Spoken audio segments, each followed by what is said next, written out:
Hello दोस्तों, मैं इंद्रेश अपने YouTube channel Indresh GS classes में आप सभी का स्वागत करता हूं। तो दोस्तों, साइंस की आप लोग क्लास कर रहे थे, तो साइंस की क्लास आप लोगों की स्टार्ट हो चुकी है। आज हम लोग क्या देखेंगे? प्रकाश संश्लेषण। ठीक है, क्या देखेंगे? प्रकाश संश्लेषण, जो हमारा सभी एग्जाम के लिए क्या है, बहुत ही महत्वपूर्ण है और बहुत ही बेहतरीन क्लास है। इससे एक क्वेश्चन से दो क्वेश्चन हर एक एग्ज़ाम में, चाहे वो यूपी टेट का हो गया, ठीक है, चाहे वह यूपी टेट हो गया, सी टेट वालों के लिए, या फिर जो है किसी भी एग्ज़ाम, चाहे यूपी ट्रिपल एससी हो गया, हर एक एग्ज़ाम के लिए बहुत ही महत्वपूर्ण, और यूपी पुलिस के लिए हो गया। तो साइंस तो पूछी ही जाती है प्रकाश संश्लेषण में। और एक क्वेश्चन जितने भी हैं मैं वन लाइनर लिया हूँ, ताकि आपको सारी चीज़ें क्या हो, समझ में आए। ठीक है, चलिए देखते हैं आज का पहला। वन लाइनर से ही हम लोग क्या करेंगे? वन लाइनर बहुत ही ज़रूरी होता है। ठीक, वन लाइनर बहुत ही बेहतरीन। देखिए क्या करा, जो हमारे हरे पौधों में प्रकाश संश्लेषण की क्रिया में होता है। जब आप हरे पौधे होते हैं, जो हमारे हरे पौधे होते हैं, तो इसमें कार्बन डाइऑक्साइड, जो हमारे पौधे होते हैं, ये मान लीजिए हमारा पौधा हो गया, ठीक है, ये क्या करते हैं? कार्बन डाइऑक्साइड क्या करते हैं? CO2 क्या करते हैं? लेते हैं, और क्या करते हैं? O2 क्या करते हैं? छोड़ते हैं। ठीक है, क्या करते हैं? ऑक्सीजन को छोड़ते हैं। अगर वो ऑक्सीजन को छोड़ते हैं, तो उसी ऑक्सीजन को मनुष्य जो क्या करता है, इसी ऑक्सीजन को मनुष्य क्या करता है? ग्रहण करता है। ठीक है, मनुष्य क्या करता है? ग्रहण करता है। ठीक है, ग्रहण करता है, और ये क्या करता है? CO2 को छोड़ता है। तो एक प्रोसेस अगर आप याद करने की, मैं इस चीज़ को याद करने की कैसे ट्रिक बनाया हूँ कि जो हमारा जो है पेड़ पौधे जो लेते हैं, ठीक, CO2 लेते हैं, उसको मनुष्य क्या करता है? रिलीज करता है, मतलब छोड़ता है। ठीक है, और O2 जो है, जो O2 मतलब ऑक्सीजन पेड़ पौधे छोड़ते हैं, मनुष्य उसको ग्रहण करता है, फिर CO2 छोड़ता है। तो मनुष्य वाली चीज़ को पौधे ले रहे हैं, और पौधों वाली चीज़ को क्या कर रहा है? मनुष्य ले रहा है। ठीक, याद रहेगा, अब कभी नहीं भूलेगा। ठीक है, तो प्रकाश संश्लेषण में जो है प्रक्रिया, जो कार्बन डाइऑक्साइड लेना और ऑक्सीजन क्या करना? छोड़ना। ठीक है, नेक्स्ट पॉइंट देखिए, अगला पॉइंट क्या करा? अगला पॉइंट करा, प्रकाश संश्लेषण में पौधों द्वारा उपयोग की जाती है। तो पौधों द्वारा जो उपयोग किया जाता है, तो कार्बन डाइऑक्साइड CO2 का क्या किया जाता है? प्रयोग किया जाता है। इसी तरह के क्वेश्चन पूछेगा, प्रकाश संश्लेषण में पौधों द्वारा उपयोग की जाती है, तो क्या? तो कार्बन डाइऑक्साइड यानी CO2 प्रयोग की जाती है। ठीक, अगला पॉइंट देख लीजिए, प्रकाश संश्लेषण प्रक्रिया के लिए आवश्यक नहीं है, तो ऑक्सीजन की आवश्यकता नहीं होती। जब इसकी रिएक्शन कराते हैं, तो H2 प्लस CO2 की रिएक्शन कराते हैं, ऑक्सीजन हमारे यहाँ क्या करती है?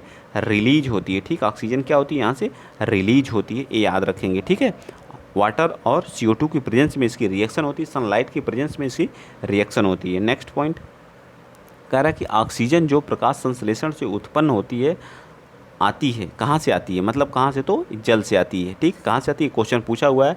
अभी मैंने PYQ कल या परसों में कराया था, मुझको याद है कि इस तरह के क्वेश्चन पूछे गए थे कि जब हम H2O और O2 की रिएक्शन कराते हैं, तो जल हमें कहाँ से, तो हमें ऑक्सीजन कहाँ से प्राप्त होती है? तो जल से प्राप्त होती है। ठीक है, याद रखिएगा, ये प्रीवियस ईयर का क्वेश्चन है, ये PYQ है, प्रीवियस ईयर का क्वेश्चन पूछा हुआ है। ठीक है, चलिए अगला पॉइंट चलते हैं। नेक्स्ट पॉइंट देख लीजिए, पॉइंट है जो आप लोगों के सामने, पौधों द्वारा जो है तीव्र अवशोषण होता है। तो पौधों द्वारा जो तीव्र अवशोषण होता है, वह किस चीज़ का? नीला और लाल प्रकाश का। तो पौधे जो होते हैं, वो नीले और लाल प्रकाश को क्या करते हैं? बहुत जल्दी क्या कर लेते हैं? अवशोषित कर लेते हैं। नीले और लाल प्रकाश को अवशोषित करना पौधों का क्या होता है? बहुत तेज़ी से करते हैं। नेक्स्ट पॉइंट, ठीक, पृथ्वी पर अधिकांश ऑक्सीजन उत्पादित होते हैं। तो सबसे ज़्यादा जो ऑक्सीजन हमको मिलती है पृथ्वी पर, वह किसके द्वारा मिलती है? तो शैवालों से मिलती है। किसके द्वारा मिलती है? तो शैवाल्स के द्वारा मिलती है। ठीक है, शैवाल्स, हरित शैवाल जो हमारे होते हैं, ठीक, उनके द्वारा याद हो जाएगा। तो सबसे ज़्यादा हमें ऑक्सीजन कहाँ से मिलती है? तो शैवाल के द्वारा मिलती है। इस तरह से ट्रिक से आप लोग याद रखा करिए। ठीक है, अगला पॉइंट देखिए, प्रकाश संश्लेषण होता है, तो प्रकाश संश्लेषण कैसा होता है? दिन में अथवा रात्रि में। दिन में भी होता है और रात्रि, दोनों टाइम होता है। ठीक है, चलिए अगला पॉइंट देखते हैं, पौधों व पेड़ का खाना तैयार करने की प्रक्रिया कहलाती है, तो फोटोसिंथेसिस कहलाती है। तो याद रखेंगे आप लोग, जो इनकी प्रक्रिया होती है वह क्या कहलाती है? फोटोसिंथेसिस कहलाती है। क्या कहलाती है? फोटोसिंथेसिस कहलाती है। पौधों का जो खाना बनना की जो प्रक्रिया होती है, उसे हम लोग क्या कहते हैं? फोटोसिंथेसिस। याद रहेगा ना, क्या होती है? फोटोसिंथेसिस होती है। आगे चलें, चलिए नेक्स्ट पॉइंट। जितने पॉइंट हैं आज प्रकाश संश्लेषण को हम लोग क्या करेंगे? पूरा कवरअप करेंगे। ठीक है, वह प्रक्रिया जिसके द्वारा पौधे अपना भोजन तैयार कराते हैं, तो इंग्लिश में फोटोसिंथेसिस, हिंदी में प्रकाश संश्लेषण। ठीक है, हिंदी में प्रकाश संश्लेषण। प्रकाश संश्लेषण होता है क्लोरोप्लास्ट में। किस में होता है? क्लोरोप्लास्ट में होता है। ठीक है, क्लोरोप्लास्ट में होता है। प्रकाश संश्लेषण की प्रक्रिया किस में होती है? क्लोरोप्लास्ट क्लोरोप्लास्ट में होती है, ठीक है, क्लोरोप्लास्ट में होती है, याद रहेगा। प्रकाश संश्लेषण की प्रक्रिया किस में होती है? क्लोरोप्लास्ट में होती है। अगला पॉइंट देखिए, प्रकाश संश्लेषण हेतु सर्वाधिक क्रियाशील प्रकाश कौन सा? तो लाल प्रकाश है, ठीक है। जब प्रकाश संश्लेषण की क्रिया होती है तो उसमें सबसे एक्टिव जो प्रकाश होता है वो कौन सा होता है? तो रेड प्रकाश होता है, ठीक है, रेड प्रकाश होता है। अगला पॉइंट, प्रकाश संश्लेषण में सबसे अधिक प्रभावशाली होता है तो क्या होता है? लाल रंग होता है। देखिए किस तरह से घुमाने की इसकी ट्रिक देखिए, कैसे कैसे घुमा रहा है आपको, ठीक है। अगर वीडियो आप लोगों को अच्छा लगेगा तो प्लीज़ शेयर करिएगा और कमेंट में खूब कमेंट भर दीजिएगा, सर वन लाइनर कराइए। मैं खूब वन लाइनर आप लोगों को साइंस के करा दूंगा, ठीक है। जितना चाहेंगे आप उतना वन लाइनर कराऊंगा, ठीक है, भर भर के कराया जाएगा, ठीक है। प्रकाश संश्लेषण में सबसे अधिक प्रभावशाली क्या होता है? लाल प्रकाश होता है। कृत्रिम प्रकाश, जो हमारा कृत्रिम प्रकाश है, प्रकाश संश्लेषण का कारण होता है। जो कृत्रिम प्रकाश होता है वह हमारा क्या होता है? प्रकाश संश्लेषण का क्या होता है? कारण होता है। ये भी याद रखेंगे, ठीक है। आगे आ जाइए, प्रकाश, जो हमारा प्रकाश ऊर्जा को रासायनिक ऊर्जा में रूपांतरित किसके द्वारा होती है? तो आपको पता है ना, ये सारी चीज़ें मैं कराऊंगा कि प्रकाश ऊर्जा को रासायनिक ऊर्जा में रूपांतरण, यह क्रिया का प्रकाश संश्लेषण कराती है। इसी को हम लोग क्या कहते हैं? फोटोसिंथेसिस कहते हैं। क्या कहलाते हैं? फोटोसिंथेसिस कहलाते हैं, याद रखेंगे, याद रखिएगा ये पॉइंट, ठीक है। अगला देखिए, वह प्रक्रम जो प्रकाश संश्लेषण में सम्मिलित है, पर्यात्म ऊर्जा, ठीक, स्थितिज ऊर्जा में परिवर्तित होती है और संचित हो जाती है, ठीक है। जो प्रकाश संश्लेषण में सम्मिलित होती है, प्राप्य ऊर्जा स्थितिज ऊर्जा में परिवर्तित होती है और संचित हो जाती है, ठीक है। ऊर्जा संचित होती है। एनर्जी क्या होती है? एनर्जी को आप नष्ट नहीं कर सकते, एक रूप से दूसरे रूप में कन्वर्ट हो सकती है एनर्जी, ठीक है, ऊर्जा इसको बोलते हैं। अगला पॉइंट देख लीजिए, अधिकतम कुशलतापूर्वक और सौर ऊर्जा को रासायनिक ऊर्जा में परिवर्तित करता है तो क्लोरेल, इसको आप लोग याद रखिएगा, बहुत बार पूछा है, ठीक है। क्या? क्लोरेला, ठीक है। यह क्या करता है? यह कुशलतापूर्वक सौर ऊर्जा को केमिकल एनर्जी में कन्वर्ट करने का काम कौन करता है? तो क्लोरेला, याद रहेगा ना। क्लोरेला क्या करता है? जो सौर ऊर्जा है उसको रासायनिक ऊर्जा में परिवर्तित करने का काम कौन करता है? तो क्लोरेला, ठीक है, क्लोरेला। 1 2 3 बार पढ़ेंगे आप, जो है तो एक बार देखिए, पढ़ने से कोई चीज़ें आप हासिल नहीं कर सकते हैं, ये तो मान के चलिए, ठीक है। आज अगर आप सोचिए कि एक बार कोई चीज़ कोई दे दे हमको और हमको वो याद हो जाए, तो कभी नहीं पॉसिबल है। बिना पढ़े और खुद से बिना पढ़े कभी भी नहीं होगा। जब तक आप नहीं संघर्ष करेंगे, आपको कोई खोल के कोई भी टीचर या कोई भी कोचिंग का कोई भी संस्थान आपको पिलाता नहीं है, ठीक है, कोई घोल के नहीं पिलाएगा। जब तक आप खुद से नहीं संघर्ष करेंगे कुछ भी नहीं पॉसिबल है। लोग कह देते हैं कि वो लड़का सेलेक्ट हो गया यूपी पीसीएस में सेलेक्ट हो गया या आरओ बन गया, तो उससे पूछिए ना वो कितने दिनों तक संघर्ष किया, कितनी रात जागा है, कितना मेहनत किया है, उससे पूछिए, तब आपको समझ में आएगा। कहना बहुत आसान है कि हो गया, कैसे हो गया, ऐसे कर रहा था, बस उसे पूछिए कितना संघर्ष किया, उसके पीछे कितनी रात कितना दिन जागा हो। बिना संघर्ष किए कुछ भी नहीं पॉसिबल है, ठीक है। लेकिन अगर संघर्ष करेंगे तो हर एक चीज़ पॉसिबल है। इस दुनिया में कोई ऐसी चीज़ नहीं है जो पॉसिबल नहीं है, ठीक है। हर एक चीज़ इंसान के लिए पॉसिबल है। इस बात को एक्सेप्ट करिए और अपने आप पे गर्व किया करिए कि हाँ मैं भी हूँ। ये मत देखा करिए कि हाँ उस बहुत अंदर उसके अंदर टैलेंट था, वो बचपन से भी बहुत ही उसके दिमाग दिए हैं भगवान, बहुत बड़ा दिमाग दे दिए, ऐसा कुछ नहीं होता। भगवान सबके लिए बराबर बनाते हैं, ठीक है। हाँ कुछ गॉड गिफ्टेड ही होते हैं, ठीक है, तो उनकी बात अलग है, लेकिन आप भी उस काम को कर सकते हैं, ठीक, याद रखा करिए। प्रकाश, चलिए ज़्यादा बातें नहीं। प्रकाश संश्लेषण जल का अवशोषण, पोषक तत्वों का अवशोषण तथा पौधों को सहारा प्रदान करने में पौधों की जड़ों का कार्य नहीं है। तो पौधों की जड़ों का कार्य क्या नहीं होता है? तो प्रकाश संश्लेषण, जो पौधों की जड़ें होती हैं, जो पौधे की जड़ें होती हैं उनके द्वारा जो है, ये हमारा मान लीजिए पौधा हो गया, इसकी जो जड़ों का काम होता है, जो जड़ हो गई, इसका काम प्रकाश संश्लेषण का नहीं होता है, ठीक है। आप अपने दिमाग में एक इमेज जनरेट किया करिए कि एक पौधा है, जो उसकी पत्तियाँ हो गई, तना हो गए, ये सभी प्रकाश संश्लेषण की क्रिया में भाग लेते हैं, बट जो उसकी जड़ होती है वह प्रकाश संश्लेषण की क्रिया में भाग नहीं लेती है। बस दिमाग में यही फीड करना है आप लोगों को, ठीक है। अगला पॉइंट देखिए, हरे पौधों द्वारा प्रकाश संश्लेषण की प्रक्रिया में प्रयुक्त सौर ऊर्जा का रूपांतरण होता है। अभी मैंने बताया था प्रकाश संश्लेषण की क्रिया में सौर ऊर्जा का रूपांतरण हमेशा जो रासायनिक ऊर्जा में परिवर्तन होता है, इनको जो परिवर्तित करने का कार्य करता है, अभी मैंने क्या बताया था? क्लोरेला। ये क्या करता? क्लोरेला इन्हें क्या करता? परिवर्तित करने का कार्य करता है। तो ठीक है, क्लोरेला आपको याद रखना है, ठीक। चलिए आगे आ जाइए। नेक्स्ट पॉइंट, सही कथन सभी PYQ ही हैं, ठीक है, बस वन लाइनर में कन्वर्ट कर दिया गया। इस पॉइंट को आप लोग बस याद रख लीजिएगा। जो लाल प्रकाश का तरंग दैर्घ्य क्या होता है, सबसे अधिक होता है, जबकि बैंगनी प्रकाश का तरंग दैर्घ्य क्या होता है, सबसे कम होता है। बस इतना याद रखना है। जो हमारा रेड होता है उसकी जो वेवलेंथ होती है बहुत अधिक होती है, रेड कलर की वेवलेंथ क्या होती है, बहुत ज़्यादा होती है, और जो है बैंगनी कलर की जो वेवलेंथ होती है वह क्या होती है, बहुत कम होती है। बस इतना पॉइंट आपको याद रखना है, ठीक है। चलिए आ जाइए अगला पॉइंट देखिए। अगला पॉइंट क्या कह रहा है, जब किसी वृक्ष की छाल वृक्ष के आधार के पास से गोलाकार चारों तरफ से हटा दी जाए तो यह वृक्ष धीरे धीरे सूख कर मर जाता है, क्योंकि जड़ें ऊर्जा को संचित वंचित रह जाती हैं, ठीक है। देखिए ये पॉइंट आपको याद रखना है। जब किसी पेड़ की छाल, जब पेड़ की आप छाल को क्या करेंगे, वृक्ष के आधार के पास से जो उसका जड़ होता है, जो उसका आधार होता है, उसके गोल चारों तरफ नहीं, बहुत लोग होते हैं उसके जड़ को खोद करके, जो जिनके परिवार से क्या रहता है, विवाद रहता है। गांव में देखिए होंगे, दो पेड़ रहता है, एक किसी और का मजनू का मकान है, ये रवि का मकान है, ठीक है। किसी का नाम होगा तो उसके लिए हम माफ़ी चाहते हैं, ठीक है। तो मजनू क्या करता है, इसके घर से इसके घर में क्या होता है, विवाद होता है, ठीक। तो ये क्या करता है, इसके पेड़ की जड़ को क्या करेगा, साइड साइड से खोद देता है, ठीक है। उसकी छाल को क्या कर देगा, उजाड़ देगा। उसके बाद क्या करेगा, कुछ दिन के बाद ये क्या करेगा, पौधा सूख जाता है। तो जड़ें ऊर्जा को क्या करती हैं, तो ऊर्जा को वंचित रह जाती हैं। जड़ें ऊर्जा से क्या रहती हैं, वंचित रह जाती हैं, जिसके कारण पौधा हमारा क्या होता है, सूख जाता है। तो ये मैंने सिर्फ एक ट्रिक बनाया है ताकि आपको याद करने, दिमाग में फीड करने के लिए, ठीक है। चलिए आगे बताइए।